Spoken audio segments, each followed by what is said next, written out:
ઠંડી લાગે છે. નીલકંઠ ધામમાં બેઠા બેઠા ઠંડી લાગે છે. આપણે ઘણી વખત ગીતાનો નાનો એવો શ્લોક સાંભળતા હોઈએ છીએ. સ્વલ્પમપ્યસ્ય ધર્મસ્ય ત્રાયતે મહતો ભયાત. ભગવાનના એવા એકાંતિક સંત કે ભગવાન સાથે જોડાયેલા ભક્ત, તેમના માટે નાનું એવું પણ સ્વલ્પમપ્યસ્ય, અલ્પ કહેતા કે ખૂબ ઓછું, ખૂબ નાનું, પણ શું અલ્પ નાનું એવું પણ કર્મ એમના માટે થાય તો ત્રાયતે મહતો ભયાત. આપણા ઉપર જે મોટામાં મોટો ભય આવનારો હોય એ ભય થકી એ નાનું એવું શું કર્મ છે એ આપણી રક્ષા કરે છે. આ લોકમાં આપણે કોઈને રાજી કરવા હોય તો એમના માટે આપણે ઘણું બધું કરવું પડે, અને ઘણું બધું કર્યા પછી પણ એ રાજી થાય કે ન થાય. ગઈકાલે અમે આરતીમાં આવતા હતા તો એક નાનો છોકરો હતો, એના પપ્પા તેડીને ચાલ્યા જતા હતા. પછી અમે બે સંતો હતા એટલે વિચાર આવ્યો કે જો અત્યારે આ નાનો છોકરો છે, હવે લાંબો રન થઈને ચાલી ન શકે, તો એના પપ્પાએ એને તેડ્યો છે, પછી એની એક એક ઈચ્છા પૂરી કરતા હશે, એને ભણાવશે, એની તમામ પ્રકારની ઈચ્છા પૂરી કરશે, જેવા કહેશે એવા કપડાં લઈ આપશે, સાયકલ લેવી હશે તો સાયકલ લઈ આપશે, શૂઝ લઈ આપશે, બધું જ લઈને આપશે, છેલ્લે લગ્ન પણ કરાવી દેશે. લ્યો, અને છતાં પણ એ શું બોલશે, મારા બાપાને વ્યવહાર કરતા જ ન આવડ્યો. 40-50 વર્ષ કાઢ્યા પણ શું સંસારમાં કર્યું કંઈ ખબર જ ન પડી. કેટલું સમર્પણ કર્યું હોય છતાં પણ જીરો. પણ ભગવાન છે એવા નથી. ભગવાન માટે થોડું એવું પણ કર્મ થાય તો એનું અનંત ગણું ફળ મળે છે. શરણાગત પાપ પર્વતમ ગણયિત્વા ન તદીય સદ્ગુણમ અણુમાપ્યતુલમ હિમાન્યતે. કે અણુ જેવડું કર્યું હોય છતાં પણ અતુલમ, એની તુલના ન કરી શકાય એવું મોટું ભગવાન ફળ આપે છે. નાની એવી ભક્તિ, નાની એવી સેવાનું કેવું ફળ મળે. આજે એક સુરતમાં 5 વર્ષ પહેલા બની ગયેલો એક સત્ય પ્રસંગ, કે ભગવાનને યાદ કરે, ભગવાનના સંતની સેવા કરી હોય એનાથી તો કામ થાય, પણ ભગવાનના નામથી પણ કેવું કામ થાય. આપણે સુરતમાં આશરે 100 થી 120 જેટલા બાલ ગુરુકુલો ચાલે છે. આજુબાજુની સોસાયટીમાં રહેતા વિદ્યાર્થીઓ એ ત્યાં આવે, કાર્ય કરતા ભક્તો હોય, સંતો હોય, એમની પાસે બેસી અને જીવન સંસ્કારના પાઠોનું શ્રવણ કરે. નાની મોટી એક્ટિવિટી કરાવે, એમને નાસ્તો કરાવે, આનંદ કરાવે. એમાં એક વિદ્યાર્થી એ રેગ્યુલર બાલ ગુરુકુલમાં આવે, નિયમિત આદર્શ વિદ્યાર્થી અને સંતોનો કૃપાપાત્ર. 9મા ધોરણમાં આ વિદ્યાર્થી અભ્યાસ કરે છે. દિવાળીનો સમય આવે, બાલ ગુરુકુલમાં વેકેશન હતું. એમણે એના પપ્પાને વાત કરી કે પપ્પા આ દિવાળીનો સમય છે તો ચાલો ને ખરીદી કરવા માટે જઈએ. એટલે એમનું નામ હતું અક્ષય. અક્ષય, એમના પપ્પા અને એમનો મોટો ભાઈ એ ત્રણેય બજારમાં ખરીદી કરવા માટે નીકળે છે. સાંજનો સમય, કાળી ચૌદસનો દિવસ હતો અને બજારમાં બધા વેપારીઓ હોય, અલગ અલગ પ્રકારની લાઇટો, ફટાકડા, નવા નવા કપડાં, મીઠાઈઓ, સરસ મજાની બજાર શણગારેલી હોય. અને એમાં છોકરો ચાલ્યો જાય છે. આગળ એના પપ્પા, એના મોટા ભાઈ છે. અને છોકરો તો નાનો એટલે ચંચળ હોય, થોડી વાર ફટાકડા જોવે તો ત્યાં ઊભો રહી જાય, મીઠાઈની દુકાન આવે તો ત્યાં ઊભો રહી જાય. એટલે એ ધીરે ધીરે બધા ચાલ્યા જાય છે. કાળી ચૌદસનો દિવસ એટલે આપણે લોકમાં કહેવાય ને, થોડો ભારે દિવસ કહેવાય. એ દિવસે બધી સાધનાઓ કરે. અને એમાં છોકરો ચાલ્યો જતો હશે અને એ વખતે પાછળથી કોઈ મેલી સાધનાવાળો વ્યક્તિ ચાલ્યો આવે. એવી મોટી મોટી આંખો અને કપાળમાં એ આડા રાખના બધા ત્રિપુંડ તાણેલા અને મોટા મોટા પારાની માળાઓ પહેરેલી ને મોટી ભાંદ ને આમ એવું ભયંકર બિહામણું વ્યક્તિત્વ. કોઈ એને જોઈ ગયું હોય ને તોય ડરી જાય, એવો ભયંકર એનો વેશ. અને આમ ખભે જોડી ટીંગાતી હશે, એક હાથમાં કમંડળને ચીપ્યો અને ચાલ્યો આવે. અને એ ચાલ્યો આવતો હતો એને આ છોકરો ધ્યાનમાં આવી ગયો. એના પપ્પાને થોડા આગળ હતા, આ છોકરો પાછળ, અને આમ ચારે બાજુ નજર કરે. અને એમાં છોકરો એક દુકાને ઊભો રહ્યો અને આ મેલી વિદ્યાવાળો હતો. એમણે જોડીમાં હાથ નાખી અને અડદ બહાર લીધા અને એક મંત્ર બોલી અને કીધું, એ તારું નામ શું છે? છોકરાને થયું કે મને કોણ પૂછે છે. જ્યાં પાછળ જોયું અને મૂઠ નાખી. જેવી મૂઠ નાખી અને એવો ભારે મંત્ર હતો, છોકરાને દેખાતું બંધ થઈ ગયું. છોકરામાં આંખો ચોળવા લાગ્યો. એમના પપ્પાને થોડા આગળ ચાલ્યા જાય છે, એમને ખબર નથી, અને આંખો ચોળવા લાગ્યો. થોડી વાર આંખો ચોળી અને જ્યાં આંખ ખોલી ત્યાં કાંઈ જ દેખાય નહીં. આજુબાજુનું દુકાન, એના પપ્પા, માણસો, વસ્તુઓ, રોડ, રસ્તા કાંઈ જ દેખાય નહીં. બસ એને કે ઓલો મેલી વિદ્યાવાળો દેખાય. જેમણે એના ઉપર મૂઠ નાખી હતી એ એક દેખાય. અને પછી એણે આમ 3 વખત ચપટી વગાડીને આમ ઈશારો કર્યો અને એ ચાલતો થયો. અને આ છોકરો પણ એની પાછળ પાછળ ચાલવા લાગ્યો. એના પપ્પાને આગળ બજારમાં ઘણી ભીડ, ખબર પડે નહીં. હવે આના મનમાં એવો ઈરાદો હતો કે આજે કાળી ચૌદસ છે એટલે મારા જે કોઈ ઈષ્ટ છે એમને મારે આની બલિ ચડાવી દેવી છે. અને આગળ ચાલ્યો જાય ને મનમાં મલકાતો જાય કે આજે તો સારો એવો છોકરો મેળો છે અને મારા ઈષ્ટ પણ રાજી થઈ જશે, આની બલિ ચડાવી દઈશ. અને સ્પીડથી ચાલવા લાગ્યો. અને આ છોકરો હતો અક્ષય, એ પણ પાછળ ચાલવા લાગ્યો. એના બધા જ વિચાર બંધ થઈ ગયા. એને બીજું કંઈ દેખાતું નથી.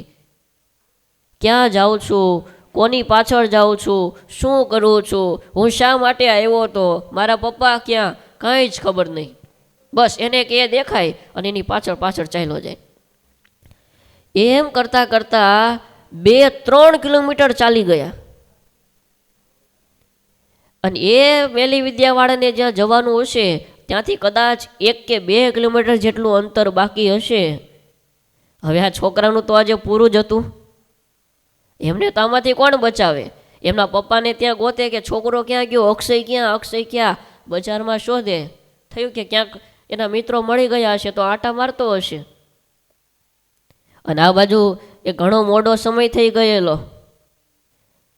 અને એ વખતે આ છોકરો છે એમને છીંક આવી. અને છીંક આવી અને એ વખતે જ્યારે બાલ ગુરુકુળમાં જતો ત્યારે સંતોએ શીખવાડેલું કે આપણે ચાલતા હોઈએ તો ઠેસ લાગે તો સ્વામિનારાયણ સ્વામિનારાયણ બોલીએ, છીંક આવે તો સ્વામિનારાયણ સ્વામિનારાયણ બોલીએ. સવારે ઉઠીએ, ભણવા જતા હોઈએ તો મમ્મી પપ્પાને પગે લાગીને સ્વામિનારાયણ સ્વામિનારાયણ બોલીએ. અને છીંક આવીને એને ટેવ પડી ગયેલી, જ્યારે જ્યારે છીંક આવે ત્યારે સ્વામિનારાયણ બોલવાનું. અને છીંક આવી અને સ્વામિનારાયણ મહારાજ શું બોલ્યો? સ્વામિનારાયણ મહારાજ. બસ આ સ્વામિનારાયણ મંત્રનું ઉચ્ચારણ કર્યું અને એ જ સેકન્ડે જે ઓલા મેલી વિદ્યાવાળાએ એની ઉપર મૂઠ નાખી હતી, એની વિચાર શક્તિ સાવ બંધ કરી દીધેલી, એને એની સિવાય બીજું કંઈ દેખાય નહીં. અને જેવું સ્વામિનારાયણ બોલ્યો અને જેમ આખા ઓરડામાં અંધારું હોય અને જેમ આપણે સ્વિચ પાડીએ અને લાઇટ થઈને સીધો પ્રકાશ, નહીંતર એ સમજો કે ચાલો 10 વર્ષથી ઓરડામાં અંધારું છે અને સ્વિચ પાડો તો અજવાળું થતાં કેટલી કલાક લાગે? એ જ સેકન્ડે પ્રકાશ. અને સ્વામિનારાયણ મંત્રનું ઉચ્ચારણ કર્યું અને એણે જે કાંઈ વિદ્યાના અજમાવેલી એનું બળ ઓછું થયું. અને એ જ વખતે આને તરત પાછું યાદ આવ્યું કે હું અહીંયા કેમ આવી ગયો? આ તો નિર્જન રસ્તો છે, આજુબાજુમાં અંધારું, ખેતરો આવી ગયેલા, હું ક્યાં જાઉં છું? આગળ જોયું, ઓલો મેલી વિદ્યાવાળો આમ પાછળ જોતો જાય અને છોકરાને ખ્યાલ આવી ગયો. એમની યાદ શક્તિ કે ઓ હું ત્યાં ઊભો હતો ને આણે મારું નામ પૂછ્યું હતું ને મારી ઉપર મૂઠ નાખેલી. અને છોકરાને ખ્યાલ આવી ગયો. 9મામાં ભણતો હતો, થોડો જીગળવાળો, અને ખબર પડી ગઈ કે આ મેલી વિદ્યાવાળો મને પાછળ લઈ જાય છે અને કંઈક મારી સાથે અજુગતું કરશે. અને એને ખબર ન પડે એમ તરત જ પાછો વળી અને દોડવા જ લાગ્યો. અને મહારાજ ઉપર ભરોસો, મહારાજના નામ ઉપર ભરોસો, સ્વામિનારાયણ સ્વામિનારાયણ બોલતો જાય અને તાકાત એટલી લગાવી અને દોડવા લાગ્યો. અને દોડતા દોડતા દોડતા જે બજારમાં આવેલો ત્યાં પહોંચી ગયો અને ત્યાંથી સીધો ઘરે આવ્યો. હવે અહીંયા રાત્રે 10-11 વાગ્યાનો સમય થઈ ગયેલો. બધા પરિવારવાળા શોધે, રાહ જોવે, ક્યાં ગયો હશે, કેમ હજી આવ્યો નહીં. એના મિત્રોને ફોન કરે, પણ છોકરાના કોઈ સમાચાર નહીં. અને આ આવ્યો, આવી અને બેટા તું ક્યાં ગયો તો? તે કાંઈ અમને કીધું નહીં, કેમ આવ્યો? આ બધું હજી પૂછતા હશે. પણ એટલો બધો ગભરાઈ ગયેલો, શ્વાસ ચડી ગયેલો, આવી અને સીધો સેટી ઉપર સૂઈ ગયો. ઉઠાડવા પ્રયત્ન કર્યો પણ કાંઈ ઉઠે નહીં, એમને સૂઈ ગયો. થયું કે કંઈક થયું લાગે છે, ભલે સૂતો. એ સૂતો ત્યાં નજર ગઈ, એમની આંખ હતી એની આજુબાજુમાં કાળા કાળા કુંડાળા થઈ ગયેલા. એટલે થયું કે નક્કી આને કંઈક થયું લાગે છે, એને કંઈક અજુગતા એટલે કે આને કંઈક વળગાડ લાગે છે. પછી તો સવારે ઉઠ્યો પણ એટલો ગભરાઈ ગયેલો, કારણ કે આવું ક્યારેય જીવનમાં જોયેલું નહીં. એના કારણે એને સવારે ઉલટીઓ થવા લાગી, તાવ આવી ગયો અને આખો દિવસ રડે રાખે, કોઈની સાથે કંઈ બોલે નહીં. પછી થયું હવે કરવું શું? પછી કોઈએ કીધું કે એને તમે છે ને સુરત ગુરુકુલમાં ધર્મવલ્લભ સ્વામી છે એમની પાસે લઈ જાઓ. એ સંતો ભગવાનને પ્રાર્થના કરે અને સંતો પ્રસાદીનું જળ આપે ને તો આ સારું થાય.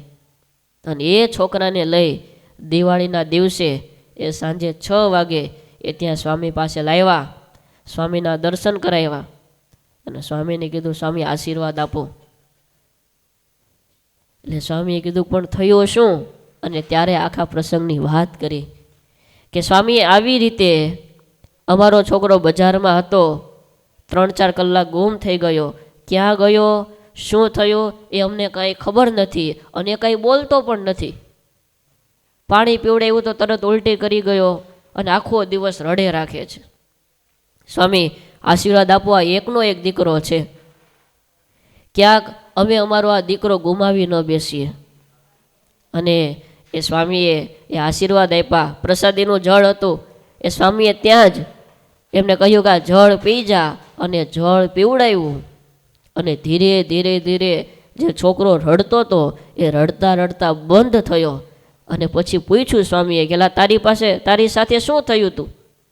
ગઈકાલે 3 કલાક ક્યાં ગયો હતો અને આંખે કુંડાળા કેમ થઈ ગયા છે? અને પછી એ છોકરો જેમ હતો એવો ને એવો થયો અને પ્રસંગ કીધો કે હું ગઈકાલે બજારમાં ઊભો હતો, એક આવી રીતે આવ્યો અને મારી ઉપર એ અડદના દાણા નાખ્યા અને પછી મને આંખમાં ખંજોળ આવી એટલે હું ખંજોળવા લાગ્યો અને આજુબાજુમાં ગોળ કુંડાળા થઈ ગયા. અને પછી મને કાંઈ ખબર નથી, એની પાછળ ચાલતો થઈ ગયો. પણ મને એટલું યાદ છે કે છીંક આવીને સ્વામિનારાયણ બોલ્યો ને એ વખતે મને એ દેખાતો તો ચાલુ જ હતું, પણ આજુબાજુનું જે બંધ થઈ ગયું હતું ને એ બધું દેખાવા લાગ્યું. એટલે સ્વામિનારાયણ નામથી હું અહીંયા પાછો આવી ગયો છું. અને પછી સ્વામીએ કહ્યું કાંઈ વાંધો નહીં, હમણાં થોડા દિવસ એ તારે આ મંત્રના જપ કરવા, અને હવે અમે છીએ, ઠાકોરજી છે, એટલે કોઈ ચિંતા કરવી નહીં.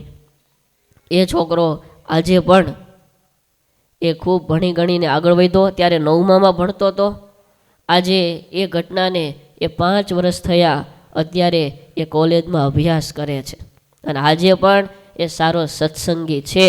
જ્યારે જ્યારે ગુરુકુલ આવે, સંતોના દર્શન કરે, ત્યારે આંખમાં આંસુ આવી જાય કે હું તો અત્યારે ક્યાંય રખડતો હોત, પણ આ બાલ ગુરુકુલમાં જતો અને સંતોની કૃપાથી એક વખત ફક્ત સ્વામિનારાયણ નામનું ઉચ્ચારણ કર્યું તો કેવડી મોટી તાકાત.